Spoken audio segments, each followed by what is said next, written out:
Indian interest में आपका स्वागत है। आपके साथ मैं हूं तमन्ना इनामदार दत्ता। नेपाल की त्रासदी ने भारत की दुनिया में एक नई छवि पेश की है। ये छवि है दुनिया के दोस्त और देवदूत की। नेपाल में तेजी से और बड़े पैमाने पर राहत कार्य करके भारत ने पूरी दुनिया का ध्यान अपनी तरफ खींचा है। नेपाल से पहले यमन में भारत के काम की तारीफ भी हो चुकी है। कुल मिलाकर मोदी की डिजास्टर डिप्लोमेसी कामयाब होती दिख रही है। और तो और अब नेपाल में भारत के ऑपरेशन मैत्री तारीफ चीन की मीडिया में भी हो रही है, और वो भी ऐसे वक्त पर जबकि प्रधानमंत्री मोदी को 2 हफ्ते बाद चीन जाना है। आज द इंडियन इंटरेस्ट में इन्हीं दोनों बिग इवेंट्स पर फोकस हम कर रहे हैं। और आज हमारे साथ कार्यक्रम में शामिल हो रहे हैं विदेश मामलों के जानकार सुशांत सरीन, भारत के पूर्व विदेश सचिव शशांक और ORF के फेलो मनोज जोशी। स्वागत है आप सबका द इंडियन इंटरेस्ट में। नेपाल में भारत के डिजास्टर रिलीफ के बारे में काफी सारी चीजें कही लिखी गई है। यहां पर आज हम इसके डिप्लोमेटिक एस्पेक्ट्स को डिस्कस कर रहे हैं। शशांक जी, पहले तो बताइए, क्या आपको भी बाकी सब की तरह आश्चर्य हुआ कि किस तीव्रता से और एफिशिएंसी से भारत इस डिजास्टर रिलीफ में लग गया? मुझे आश्चर्य नहीं हुआ, इसलिए कि एक तो मोदी साहब ने जब से प्रधानमंत्री बने हैं अपने सिविल और डिफेंस ऑफिसर्स को बहुत एनकरेज करने का प्रयास किया है।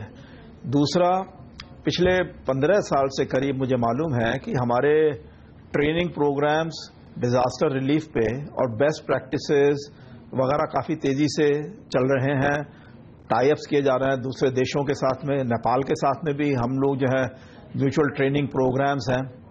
मुझे आश्चर्य सारी ये था कि नेपाल में इतना कैसे वो आपस में पहले से जैसे जब शुरू के कुछ दिनों में ऑर्गेनाइज नहीं कर पाए, जो कि उनको करना चाहिए था, कि जब भारत के साथ में इतने उनके साथ में काफी उनके पिछले 2-3 साल से ट्रेनिंग प्रोग्राम्स काफी तेजी से चल रहे थे। जी नहीं, बिल्कुल सुशांत, जिस तरह से भारत ने एक भूमिका निभाई है और इसकी प्रशंसा दुनिया भर में हुई है। भारत में अमेरिकी एम्बेसडर रिचर्ड राहुल वर्मा ने भी कहा कि एक ग्लोबल लीडर के रूप में उभरा है भारत।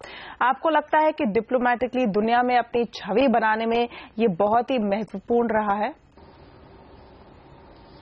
नहीं, देखिए, इसका असर तो अच्छा पड़ा है, लेकिन नेपाल में हम जिस तरह से सक्रिय हो पाए, उसके जो शशांक साहब ने कहा, उसके अलावा 1-2 और भी बड़े अहम रीजंस हैं। जो भारत और नेपाल की एक स्ट्रक्चरल रिलेशनशिप है, जिसके तहत आपके ओपन बॉर्डर्स हैं, आपका बहुत क्लोज इंटरैक्शन है, उनके लोग हमारे भारत की सेना में बहुत अच्छा काम कर रहे हैं, जो गोरखा सोल्जर्स हैं। तो एक बड़ा आपस का एक बड़ा इंटरैक्शन है, जिससे शायद भारत के लिए उस तरीके से वहां पर रसाई पहुंचाना ज्यादा आसान रहा बनस्बत इसके कि वो बांग्लादेश या श्रीलंका या किसी और देश में जाते। कोऑर्डिनेशन की उस लेवल की प्रॉब्लम शायद नेपाल में हमको नहीं महसूस हुई जिस तरह की कहीं और होती। एक तो बात ये है। दूसरी चीज, ये शशांक साहब की बात बिल्कुल ठीक है कि जिस अलैक्रिटी से सरकार ने रिस्पॉन्ड किया, यहां तक कि नेपाल के जो प्रधानमंत्री हैं वो भी ये कहते हैं कि मुझे भी भूकंप के बारे में जो खबर मिली वो मोदी जी के ट्वीट से मिली। तो ये एक लिहाज से दर्शाता है कि how much on the ball these people have been. So वो एक बहुत अच्छी चीज है। लेकिन एक मैं नोट ऑफ कॉशन भी जरा साउंड करूंगा। हम बड़ा अच्छा काम कर रहे हैं, फौज ने और सरकार ने बहुत अहम भूमिका निभाई है, लेकिन अगर हम थोड़ा सा ये ध्यान रखें कि नेपाल के अंदर एक एंटी इंडिया सेंटिमेंट भी रहता है, एक तबका है, और वो इस चीज को ऐसे जता रहा है कि जैसे भारत का एक बड़ा कॉन्डिसेंडिंग सा एटीट्यूड है। तो we need to guard against that कि हम कोई बहुत ज्यादा पेट्रोनाइजिंग टोन ना अडॉप्ट करें। नेपाल के साथ हमारे बड़े घनिष्ठ दोस्ती है, मित्रता है और बड़े अच्छे संबंध हैं, और उसके तहत हम वो कर रहे हैं जो हमको करना चाहिए। We are not doing anybody a favour by what we are doing. बिल्कुल, ये बहुत ही इंपॉर्टेंट है सुशांत, स्पेशली इस कॉन्टेक्स्ट में कि नेपाल में भारत की इतनी मीडिया प्रेजेंस रही है इस पूरे डिजास्टर रिलीफ को कवर करते हुए, और यहाँ कुछ क्वार्टर से ये निंदा भी सुनने को मिली कि आप लोग यहाँ पर आए हैं सिर्फ अपनी प्रशंसा सुनने के लिए, लेकिन यहाँ पर मनोज जोशी जी इस शो में कम से कम हम सिर्फ भारत की प्रशंसा की बात नहीं करें, हम इसके डिप्लोमेटिक एंगल्स को समझने की कोशिश करें। इसलिए मैं आपसे पूछना चाहूंगी कि स्ट्रेटेजिकली नेपाल को ये जो मदद मिली है और यमन के साथ भी अगर हम टाई अप करें तो जो भारत को दुनिया में अपनी एक जगह बनानी है, एक ग्लोबल लीडर के रूप में हमें उभरना है, वहां पर किस तरह का बूस्ट मिलता है?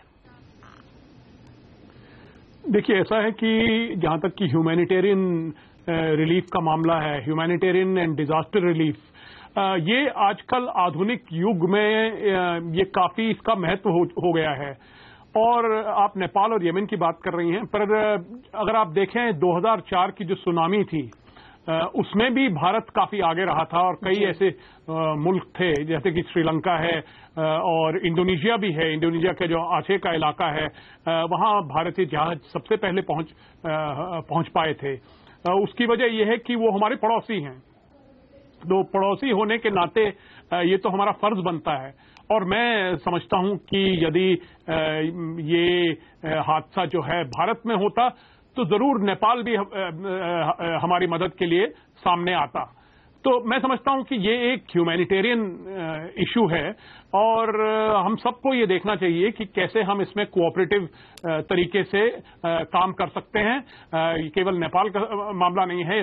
जब कश्मीर में भूकंप हुआ था तब भी भारत ने पाकिस्तान को ऑफर किया था कि हम अपने हेलीकॉप्टर वहां भेज सकते हैं, पर पाकिस्तान उससे थोड़ा घबरा गया तो वो हम नहीं कर पाए। पर ऐसा है कि ह्यूमैनिटेरियन मामले में कोई बाउंड्री नहीं होती है। बिल्कुल, लेकिन स्ट्रेटेजिकली नेपाल हमारे लिए काफी जरूरी है, जैसे सुशांत ने भी समझाया। इस सारे जो कवरेज रही है नेपाल में रिलीफ की, शशांक जी, उसमें एक और जो पहलू निकल कर आया है वो है चीन का। चीन भी नेपाल का नेबर है और नेपाल में चीन के भी काफी इंटरेस्ट रहे हैं। एक तरह से कंपटीशन की बात निकल कर आई है और यहां तक तो मामला समझ में आ रहा है कि चीन में वहां की आर्मी पीएलए की निंदा हो रही है कि वो इतने एफिशिएंटली चीनी नागरिकों को नहीं निकाल पाए जैसे भारत निकाल पाई थी। चीन ने अपनी जो छवि बनाई है अपने पड़ोसी देशों में, खास करके नेपाल हुआ, पाकिस्तान हुआ या इस तरह के और देश हुए, वो ये छवि बनाई है कि वो जो बात आज कहते हैं और प्रॉमिस करते हैं तो एक हफ्ते के अंदर उस काम को कंप्लीट कर देते हैं। जबकि भारत की छवि हमेशा से ये रही है कि अगर आज बात करी है तो अगले हफ्ते भी वही बात करेंगे, एक साल बाद भी वही बात करेंगे और उसके सब प्रोज एंड कॉन्स को स्टडी करते रहेंगे जी। तो वो डेमोक्रेसी को पूरे एक्सटेंड तक वो आगे एक्सटेंड करते चले जाते हैं। इस बार ऐसा हुआ है कि चीन जो है वो इतने तेजी से काम नहीं कर पाया, अपने जो चीनी नागरिक वहां नेपाल में थे उनको नहीं निकाल पाया। और भारत ने जो है कितनी तेजी से, चाहे हवाई जहाज से रहा हो, चाहे बसेस के थ्रू या किसी भी रास्ते से, उन्होंने 5000 से ज्यादा अपने नागरिकों को वहां से निकाला।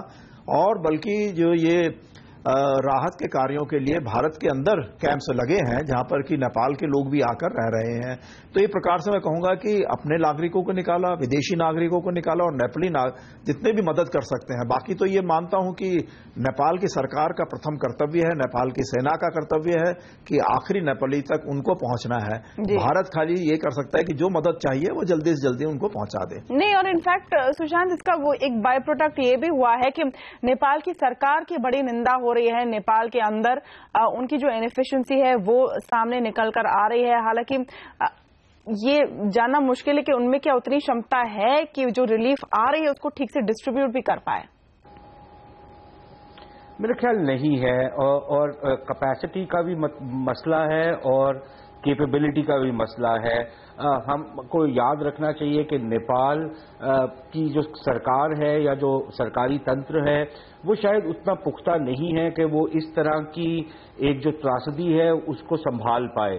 तो ये जरूरी था कि उनकी एक लिहाज से कैपेसिटी बिल्डिंग में मदद की जाए, जो शायद जब भारत के लोग जा रहे हैं, एनडीआरएफ के लोग हों या फिर फौज के लोग हों, तो आई थिंक वो कोऑर्डिनेशन में उनकी मदद करने में वो कारगर साबित होंगे। और ये जरूरी होगा, जैसे मोदी जी ने ऑल्दो वो ऐसे शख्स के साथ बात की, नवाज शरीफ के साथ, जहां पर कोई कोऑर्डिनेशन का सवाल ही नहीं पैदा होता। लेकिन वो जो मैसेज था कि इस सारे खित्ते में हमको अपने नेबर्स के साथ मिलकर ये ड्रिल्स करनी चाहिए कि हम लोग कैसे आपस में ह्यूमैनिटेरियन एफर्ट्स में कोऑर्डिनेट कर सकेंगे, और शायद इसमें एक लीडरशिप का रोल जो है वो मोदी जी ने लेने की कोशिश की। एक जुमला और कहूंगा कि मनोज जैसे बोल रहे थे, देखिए भारत की जो छवि बनते जा रही है पिछले 10-15 साल में, वो एक नेट सिक्योरिटी प्रोवाइडर की बनते जा रही है दुनिया भर में, चाहे वो ह्यूमैनिटेरियन रिलीफ की बातें हों या वो इवन कुछ और जो ज्यादा स्ट्रैटेजिक मामले हैं उसमें बात हो। ये भी हमको याद रखना चाहिए कि भारत में जब इस तरह की आपदा आई है तो हमको कोई कहा जरूरत नहीं पड़ी दुनिया भर की तरफ देखने की कि आप हमारे को राहत सामग्री भेजें या आप हमारे को मदद करें। हमारे यहाँ पर हमने वो क्षमता पैदा की है कि हम अपनी जो आपदाएं हैं उसको खुद अपने रिसोर्सेज के साथ संभाल सकते हैं। तो I think there is a lot to be said for that as well. बिल्कुल, ये भी एक बहुत ही बड़ा मुद्दा रहेगा। यहाँ पर हम एक छोटा सा ब्रेक लेंगे, लेकिन कहीं जाएगा नहीं, क्योंकि द इंडियन इंटरेस्ट में आगे हम बात करेंगे भारत और चीन के रिश्तों की। इतना कंपटीशन है कि नेपाल में त्रासदी के रिलीफ पर भी एक तरह से प्रतिस्पर्धा दिख गई दोनों देशों के बीच में, और ये ऐसे समय पर जब 2 हफ्तों में प्रधानमंत्री मोदी जाएंगे चीन, उस दौरे पर हम चर्चा करेंगे। मनोज जोशी से पहले बात करेंगे इस छोटे से ब्रेक के बाद।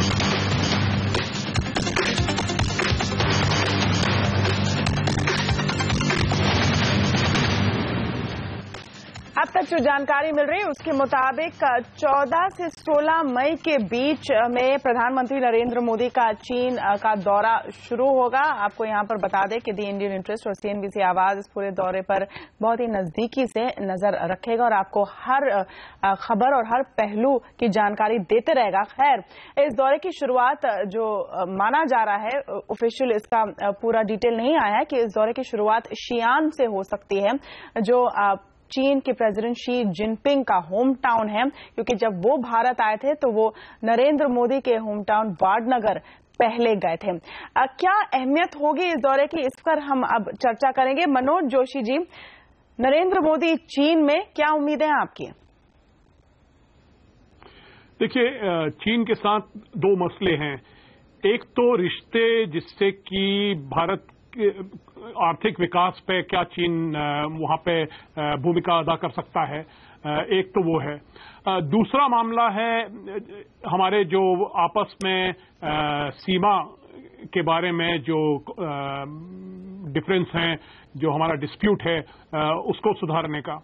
और तीसरा अगर मैं जोड़ना चाहूं तो कहूंगा कि जो विश्व में जो मल्टीलैटरल इश्यूज होते हैं, चाहे वो बैंकिंग के हैं, फाइनेंस के हैं, ट्रेड के हैं, इसमें कैसे हम आपस में चीन के साथ कोऑर्डिनेशन कर सकें, क्योंकि लगभग इनमें हमारा और चीन का जो रवैया है वो एक सा ही होता है।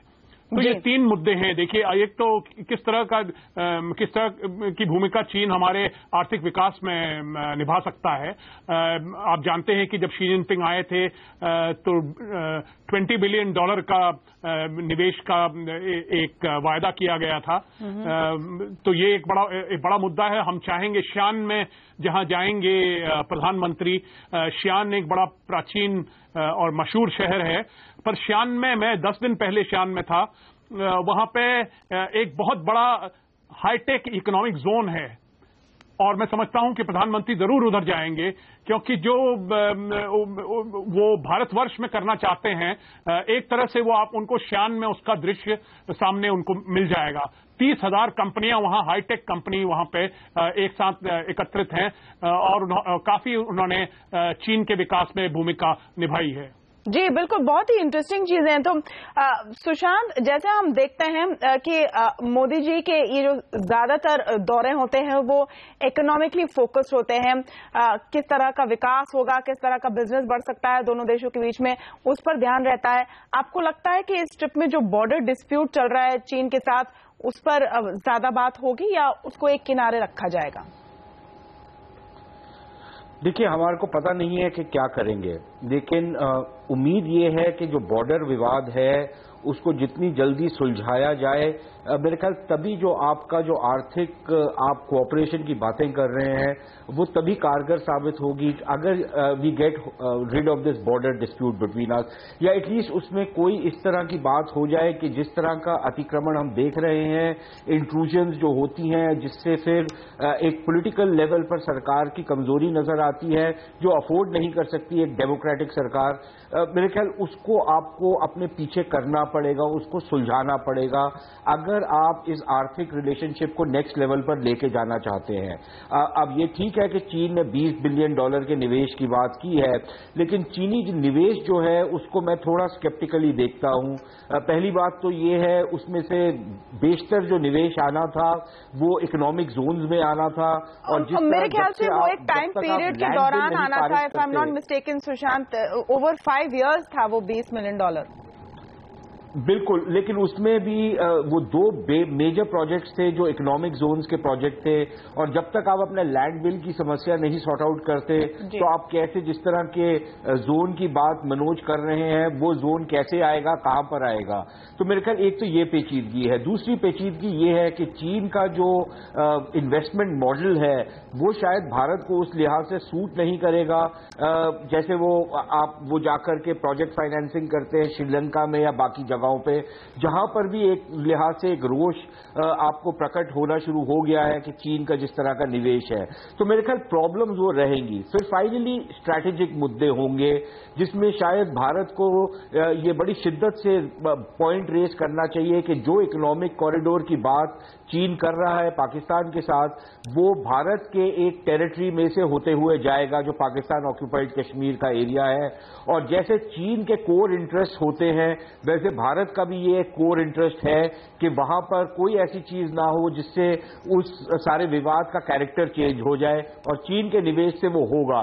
तो मेरे ख्याल ये भी जरूरी होगा मोदी जी के लिए कि वो इस बात को बड़ी ठोस तरीके से चीन के सामने रखें। जी, और शशांक मेरे ख्याल से एक जो बड़ी चुनौती है चीन के साथ कोई भी बातचीत में या रिश्तों में, वो उनकी थोड़ी सी अनप्रिडिक्टेबिलिटी है। जैसे हमने देखा जब शी जिनपिंग भारत आए, इतने बढ़िया दृश्य दिखे मोदी जी और शी जिनपिंग की बातचीत के बाद, लेकिन उसके ठीक बाद और इनफैक्ट जब वो यहाँ पर थे, बॉर्डर पर जो उनकी आर्मी थी, चीन की आर्मी, वहां से हमें तकलीफ पहुंच रही थी। वो एक फैक्टर है कंसर्न का कि बातचीत कुछ और होती है और एक्शन कुछ और दिखता है। मैं ये कहूंगा कि पिछली बार जब बातचीत हुई थी तब तक इस तरीके से कोई मोदी जी के प्रधानमंत्री बनने के बाद से कोई डिटेल में इस तरह की स्पेशल रिप्रेजेंटेटिव के लेवल पर बात नहीं हो पाई थी कि आगे किस दिशा में ये बातें चलेंगी। लेकिन मेरे ख्याल से हम लोगों की जो है इनके नेशनल सिक्योरिटी एडवाइजर की और अभी आगे जाकर मोदी जी के जो विजिट होगा उसके समय ये तैयारी हो जाएगी कि आगे हमारे जो बायलैटरल हाईएस्ट लेवल का डायलॉग को है किस दिशा में ले जाना है। क्योंकि 2 बातें रहती हैं। एक बात रहती है कि हमें जो है सिविलाइजेशनल अंडरस्टैंडिंग करनी है, आउट ऑफ बॉक्स थिंकिंग करनी है, और दोनों तरफ के रिश्तों को ऐसे आगे बढ़ाना है ताकि जो हमारे म्यूचुअल एडजस्टमेंट, म्यूचुअल अकोमोडेशन और जहां लोग बाग रह रहे हैं उन एरियाज को डिस्टर्ब नहीं किया जाए। लेकिन दूसरी तरफ बात उठती है कि एक एक बॉर्डर के एक एक एरिया को हम डेमार्केट करना चाहते हैं, डिलिनिएट करना चाहते हैं, तो वो बात जो है वो हो नहीं पाती है। तो मेरे ख्याल से ये स्पेशल रिप्रेजेंटेटिव्स के पास में बात है, और अभी चूंकि प्रधानमंत्री जा रहे हैं तो वो खुद अपने स्तर पर इस बात को रिव्यू कर सकते हैं चीन के नेताओं के साथ में कि हमको दोनों बातें किस प्रकार से, जैसे सुशांत सरीन कह रहे हैं कि बॉर्डर एग्रीमेंट भी जो है वो भी हमको सॉर्ट आउट करना है जी। अगर आगे बातें इकोनॉमिक साइड पे आगे तेजी से बढ़नी है। क्योंकि पावर सेक्टर में देखिए चीन के पास बहुत ऐसी कैपेसिटी है कि हमारे यहाँ पावर स्टेशंस वगैरह लगाने में बहुत मदद हो सकती है, लेकिन हम कहीं ना कहीं थोड़ा रुक जाते हैं।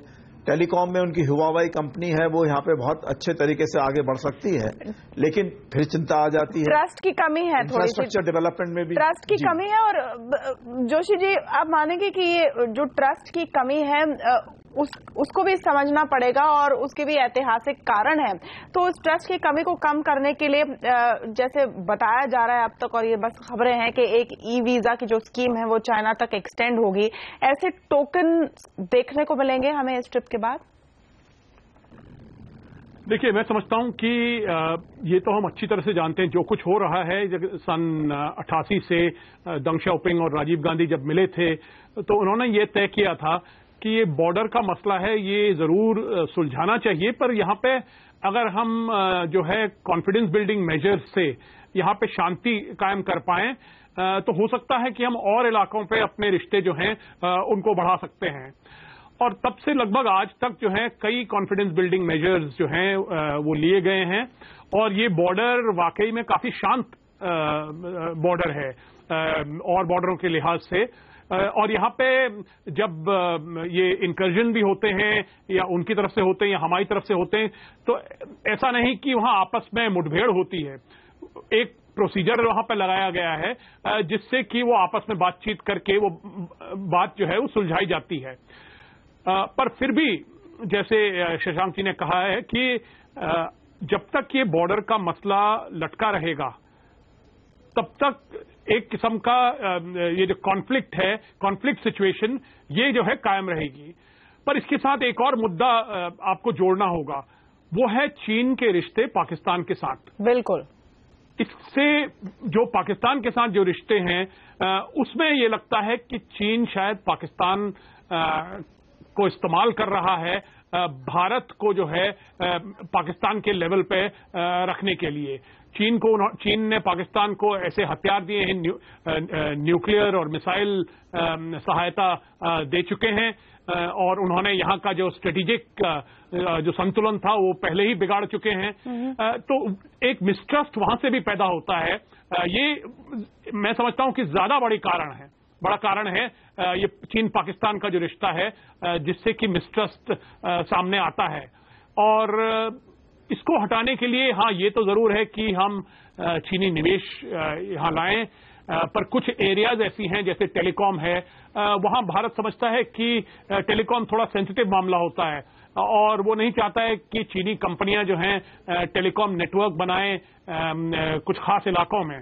पर हालांकि अगर आप कोई पुल बनाएं या रोड बनाएं या रेलवे लाइन बनाएं तो मैं समझता हूं उस पर कोई एतराज नहीं होना चाहिए और हमको पूरी कोशिश करनी चाहिए कि चीनी निवेश उन एरियाज पे जरूर आए। बिल्कुल, उस पर एक फोकस रहेगा ही। सुशांत, थिएट्रिक्स और एटमॉस्फेरिक्स और विजुअल्स के लिहाज से ये उम्मीद की जा रही है कि जब शंघाई जाएंगे मोदी जी, आखिरी दिन जो आखिरी लेग होगा उनका चाइना ट्रिप का, उसमें एक मैडिसन स्क्वायर गार्डन जैसा स्पीच हो सकता है। वहां जो भारतीय हैं और 4000 लोग रजिस्टर कर चुके हैं ऑलरेडी, हालांकि इतने सारे भारतीय नहीं है चाइना में दूसरे देशों के बनस्पत, उनको वो संबोधित करेंगे। तो उस तरह का एक इम्पैक्ट भी पड़ेगा क्योंकि जो हम प्रवासी भारतीयों में उत्साह देख रहे हैं वो चाइना में भी दिखेगा। नहीं, वो जरूर होगा और वो एक लिहाज से ये पब्लिक डिप्लोमेसी है। और जो एक चीज मुझे बहुत अच्छी लगती है, जब मोदी जी कनाडा में या आप समझिए फ्रांस में या अमेरिका में जब भारतीयों को संबोधित करते हैं तो वो एक लिहाज से उनको उनकी जो लॉयल्टीज हैं उनको सिर्फ भारत के साथ रखने को नहीं कहते, वो ये भी कहते हैं कि आप जिस देश में बसते हैं आप उसके साथ भी उतनी ही प्रतिबद्धता दिखाइए जितनी आप भारत के साथ हम चाहते हैं कि आप दिखाएं। तो मेरे ख्याल वो डिवाइडेड लॉयल्टीज की बात नहीं करते और ये एक बड़ा अच्छा संदेश जाता है इससे जो भारतीय समुदाय है उसमें और जो वहां के लोकल लोग हैं उनमें भी। तो पब्लिक डिप्लोमेसी के हिसाब से तो ये बहुत अच्छी चीज है। लेकिन ये चीन की जो नीतियां हैं भारत की तरफ उसको कितना प्रभावित करेगा वो एक दूसरी बात है। मनोज जो कह रहे हैं, मेरे ख्याल जो इंपॉर्टेंट सवाल हमको चीन से करना चाहिए वो ये है कि जैसे वो हमसे एक्सपेक्ट करते हैं कि हम चीन की जो कंसर्न्स हैं सिक्योरिटी स्ट्रैटेजिक या उनकी जो कोर इंटरेस्ट हैं उस पे हम एक सेंसिटिविटी दिखाएं, तो क्या चीन भी हमारे कोर इंटरेस्ट पर उस तरह की सेंसिटिविटी दिखाने को तैयार है या नहीं। और वहां पर जब पाकिस्तान का मुद्दा आता है तो वो एक हमारा कोर इंटरेस्ट और कोर सेंसिटिविटी है जिसको चीन एक लिहाज से ब्रेजनली फ्लाउट करता है। और तो जानबूझकर, कई लोग मानते हैं जानबूझकर भी फ्लाउट करता है, तो शायद वहां पर भी संवेदनशीलता दिखाने की जरूरत है। एक और बड़ा जो टास्क होगा इस विजिट के पहले, जो टूरिस्ट का बैलेंस ऑफ ट्रेड है उसको ठीक करना। 5 लाख भारतीय चीन जाते हैं हर साल पर्यटन के लिए, वहां से सिर्फ 1.7 लाख चीनी आते हैं यहाँ पर पर्यटन के लिए, तो उसको भी ठीक करने की जरूरत है। खैर, बहुत बहुत शुक्रिया आप सबका हमारे साथ इस हफ्ते के द इंडियन इंटरेस्ट में जुड़ने के लिए। नमस्कार।